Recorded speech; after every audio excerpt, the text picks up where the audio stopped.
On a repris le chantier Smelwing en association pour garder justement pouvoir garder le patrimoine de Regniville. C'était le but, et puis garder une atmosphère associative aussi. L'activité vraiment principale, c'est l'hivernage. Nous, ce qu'on développe derrière, c'est qu'on a des partenaires, donc la voilerie Grand Rilez qui est partenaire, donc nos clients ont besoin de réparer des voiles ou les faire hiverner, tout ça. En mécanique, pareil, ce qu'il y a besoin, les partenaires ils viennent sur le chantier et ils peuvent faire leur réparation ici sans souci. Pour la santé. Pour la santé.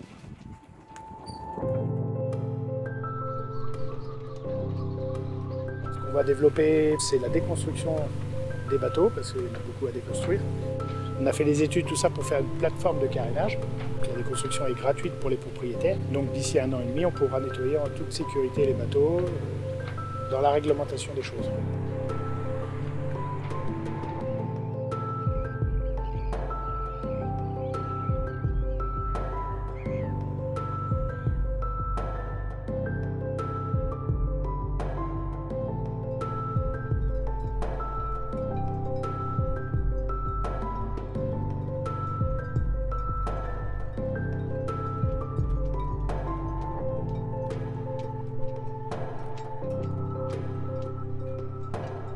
Marc, il est super génial, il est toujours prêt à donner un coup de main et tout. Et puis non, ça se passe bien.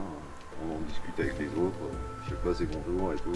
S'il y en a un qui a besoin d'une clé ou quelque chose, on lui prête, il n'y a pas de souci par rapport à ça.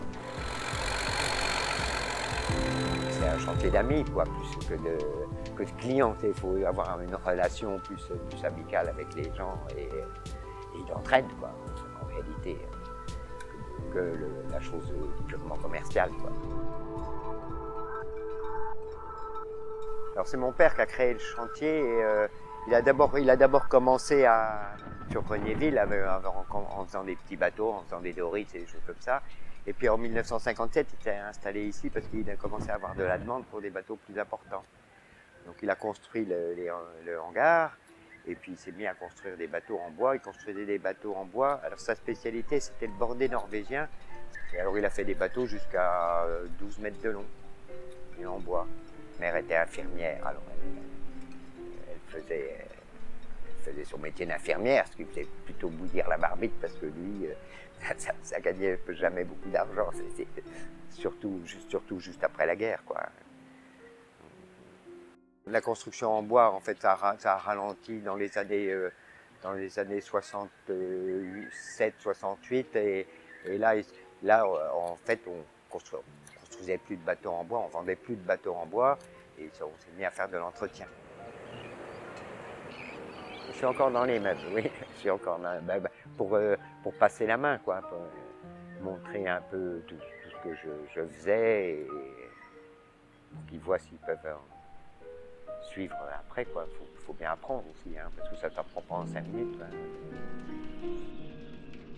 Je suis responsable des milliers de Regniville, donc ça permettait de faire un regroupement des personnes qui viennent souvent ici pour se regrouper, puis des échanges de navigation aussi. Des fois, moi j'ai des contacts avec des gens qui naviguent seuls, qui cherchent des partenaires pour naviguer, donc ça permet de les remettre en contact et puis de les regrouper et puis faire des navigations plus sympathiques, quoi.